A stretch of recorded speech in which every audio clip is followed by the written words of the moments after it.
dis tyd vir leefstyl met die insetsel. Ons gaan gesels met Dave Henderson van die Kaap. Dave, how are you today? I am very good. What's it like there in Canada? Oh, it's rainy and cold. It's winter.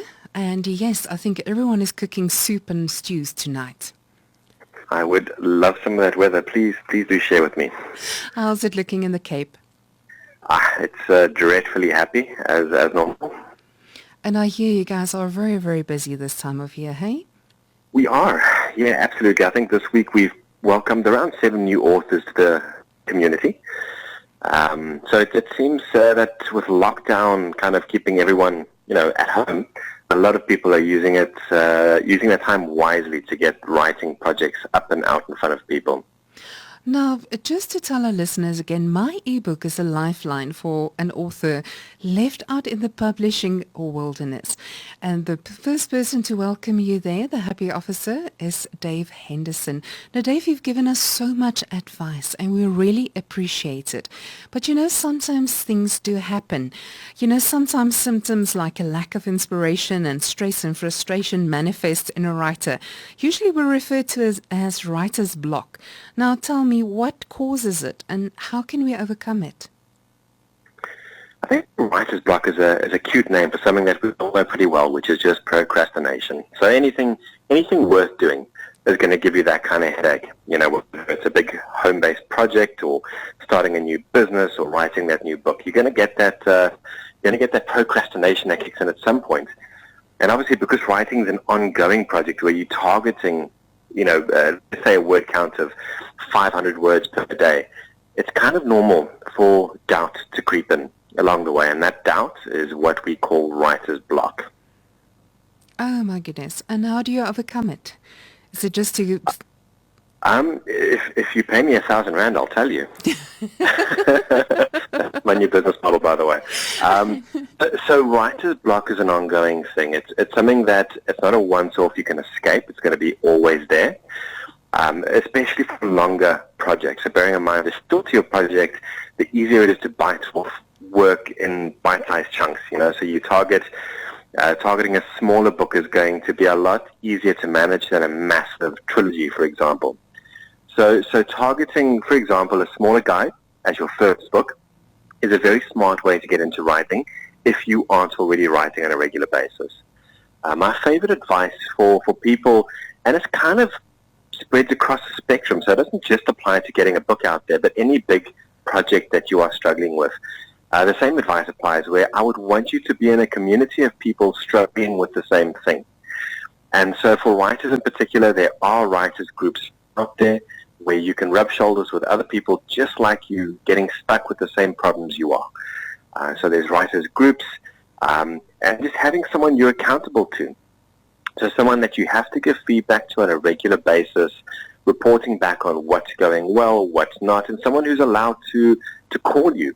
If you are not reaching a target or a target word count, this person is allowed to then call you on that and, get you refocused. Wonderful, wonderful advice. Now, Dave, when I publish with you, as an author, do I have to list my books on Amazon on my own, or do you offer that services for authors? So when your listeners hear Amazon, basically I want them to swap Amazon, the word Amazon, with the phrase of the world's biggest bookshop.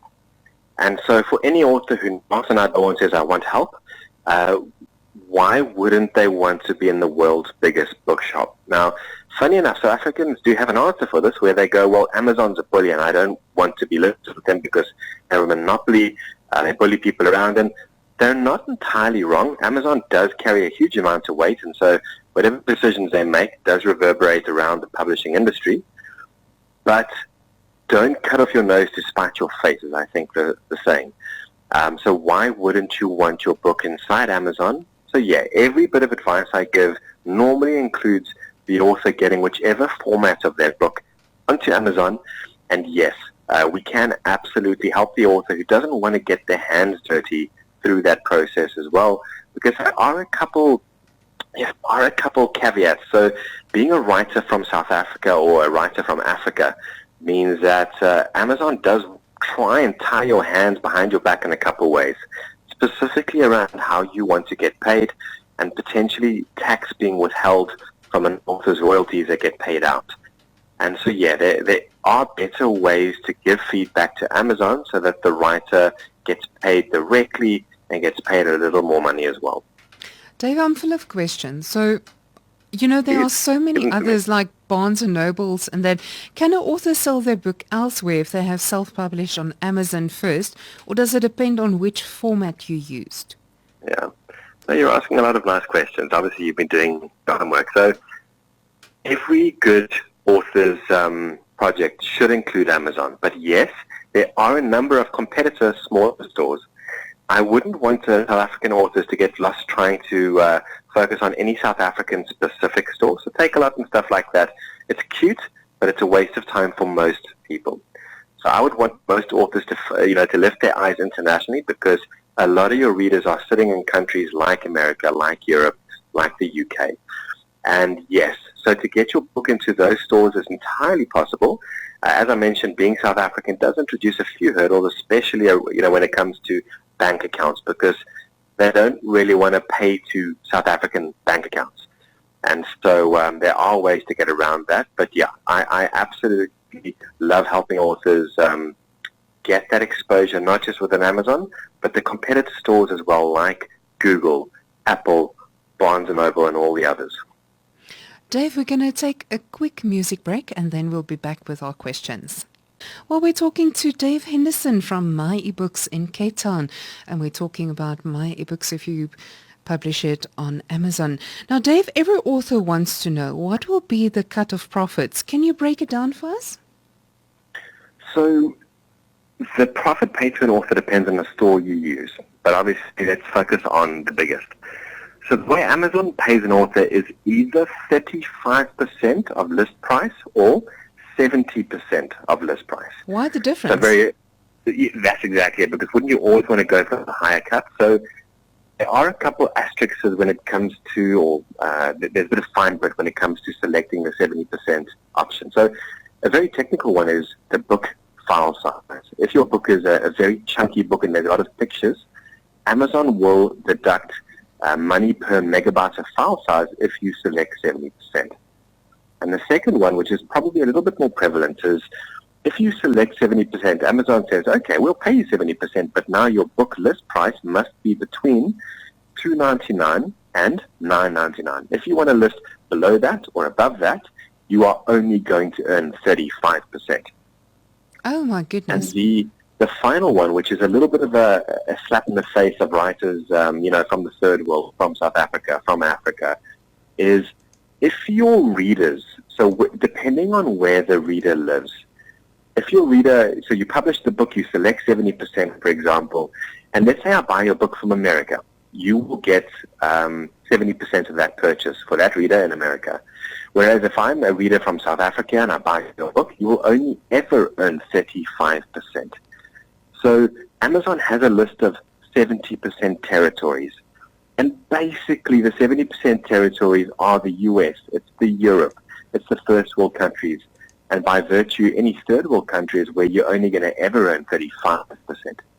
So it is a little bit of a slap in the face, but the thing to remember when you are publishing to Amazon is that a lot of your readers are going to be in the US, in Europe, in the UK, because those are generally the people on the Amazon platform.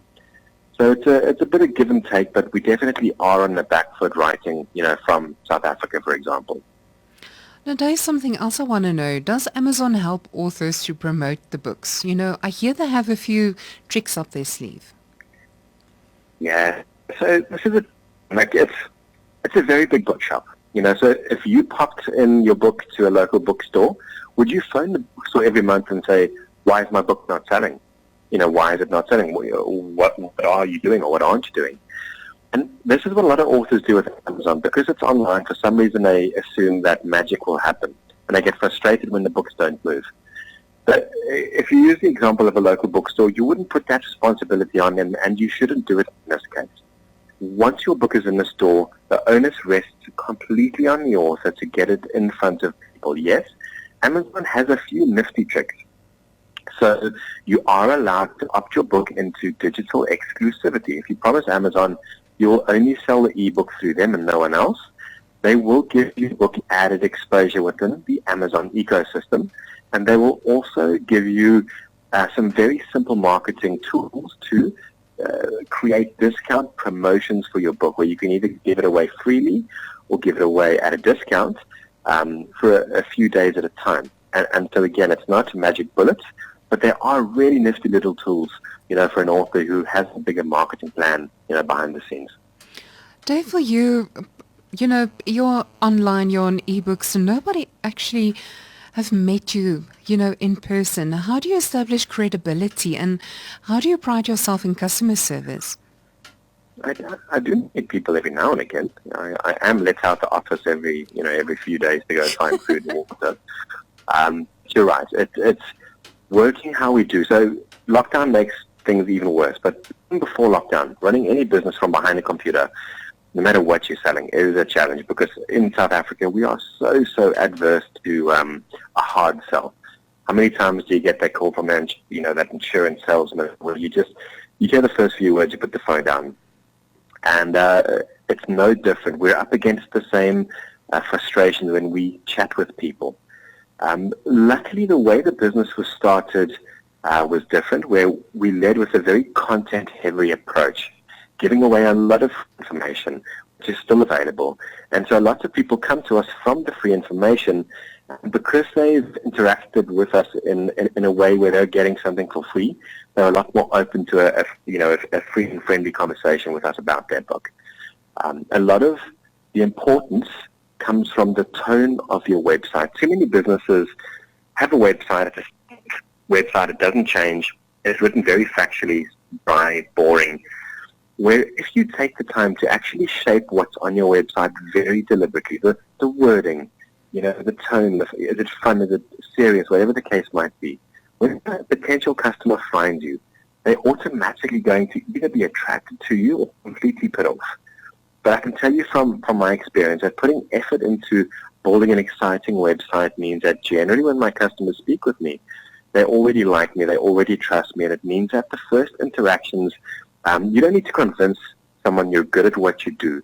If they find you, maybe they find your free content that you've given away free of charge. So things like that really help, give people a warm and fuzzy feeling when they think about your brand, which means that doing business with someone like that is a lot easier as well.